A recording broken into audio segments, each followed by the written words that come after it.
अनुसूचित जाती आरक्षण उपवर्गीकरणासाठी लहुजी शक्ती सेनेची मुंबई ते नागपूर महापदयात्रा।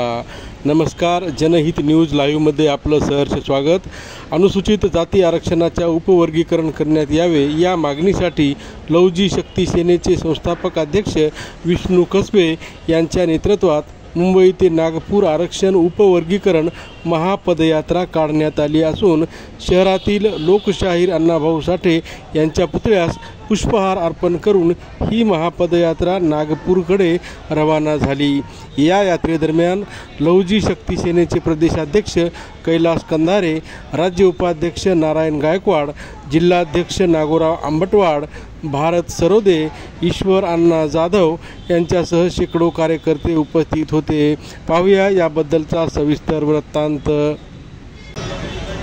मुंबईच्या सुमननगर येथून साहित्यरत्न अण्णाभाऊ साठे यांच्या पुतळ्यास अभिवादन करून सुरू झालेली ही आरक्षण क्रांती महापदयात्रा आज या नांदेडच्या पुण्यभूमीमध्ये 22व्या दिवशी दाखल झालेली आहे।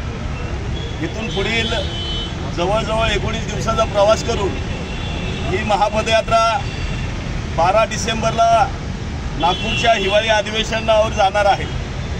यशवंत स्टेडियम या ठिकाणी दुपारी 1 वाजता या महापदयात्रेचं महामोर्चामध्ये रूपांतर होऊन विधान भवनाकडे हा मोर्चा जाणार आहे। या महापदयात्रेच्या माध्यमातून या ठिकाणी शासनाला, सरकारला जे या ठिकाणी पिढ्यानपिढ्या जो उपेक्षित राहिलेला समाज आहे, ज्या समाजाने, ज्या मातंग समाजाने या देशासाठी 3 वेळच्या गुन्हेगारी जातीचा शिक्का आपल्या कपाळी मारून घेतला आणि या देशामध्ये 3 वेळच्या हाजऱ्या या मातंग समाजाने भोगल्या।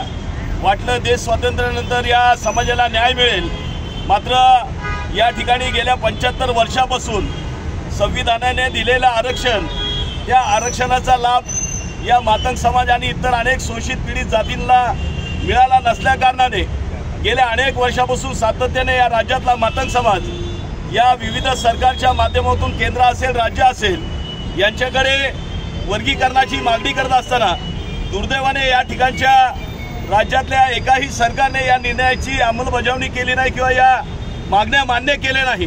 सरतेशेवटी या देशाच्या सर्वोच्च न्यायालयाने 1 ऑगस्ट 2024 रोजी एक ऐतिहासिक आणि क्रांतिकारी निर्णय घेतला। त्या निर्णयानुसार उपवर्गीकरणाला मान्यता मिळाल्यानंतर जवळजवळ आज 15 महिन्याचा कालावधी लुटलेला आहे। या देशातल्या जवळजवळ 5 राज्यामध्ये या आरक्षणाचं उपवर्गीकरण लागू झालेलं आहे। अगदी काल परवा नव्याने निर्माण झालेलं तेलंगणा राज्य, त्या राज्याने देखील या ठिकाणी या आरक्षणाचं उपवर्गीकरण करून त्या ठिकाणच्या शोषित पीडितांना न्याय दिलेला आहे। मात्र ज्या महाराष्ट्राची ओळख संपूर्ण देशामध्ये नव्हे तर जगामध्ये पुरोगामी महाराष्ट्र म्हणून आहे, ज्या महाराष्ट्राला फुले शाहू आंबेडकरांचं राज्य म्हटलं जातं, ज्या महाराष्ट्राला साधू संतांची भूमी म्हटलं जातं, या साधू संतांच्या आणि फुले शाहू आंबेडकरांच्या राज्यामध्ये या शोषित पीडित आणि देशभक्त मातंग समाजाला न्याय द्यायला विलंब का लागतोय याचा जाब विचारण्यासाठी हे सर्व महाराष्ट्र राज्यातील सर्व समाज बांधव आणि सध्याचा जो मातंग समाजातला तरुण आहे तो सध्या स्वस्थ बसायला तयार नाही। तो या ठिकाणी येत्या 12 डिसेंबरला आपलं स्वरूप, आपलं उग्र रूप या सरकारला दाखवल्याशिवाय त्या ठिकाणी राहणार नाही। माझी आपल्या चॅनेलच्या माध्यमातून विनंती असणार आहे सरकारला की बाबा रे, या ठिकाणी मातंग समाजाने तुम्हाला भरभरून मताचं दान दिलेलं आहे। त्या मताच्या दानावर तुम्ही आज सत्तेवर बसलेला आहात। या ठिकाणी आता सध्या महाराष्ट्र राज्यामध्ये मिनी विधानसभा चालू आहे। ज्या मातंग समाजाने तुम्हाला भरभरून दान देऊन तुम्हाला सत्तेवर बसवलं, या मिनी विधानसभेमध्ये तुम्हाला खाली खेचायला सुद्धा हा मातंग समाज मागे पुढे पाहणार नाही। तात्काळ या ठिकाणी आपण या एकत्रित आरक्षणाचं उपवर्गीकरण करून या ठिकाणच्या शोषित पीडितांना न्याय द्यावा, एवढी विनंती आपल्या चॅनेलच्या माध्यमातून या ठिकाणी करतो। अनुसूचित जाती आरक्षण वर्गीकरणाचा वर्षानुवर्ष शासन दरबारी प्रलंबित असणारा प्रश्न मार्गी लावण्यासाठी शेकडो आंदोलनाच्या माध्यमातून या प्रश्नाला गांभीर्य शासनापर्यंत पोहोचवण्याची भूमिका लहुजी शक्ती सेनेनं पार पाडलीच।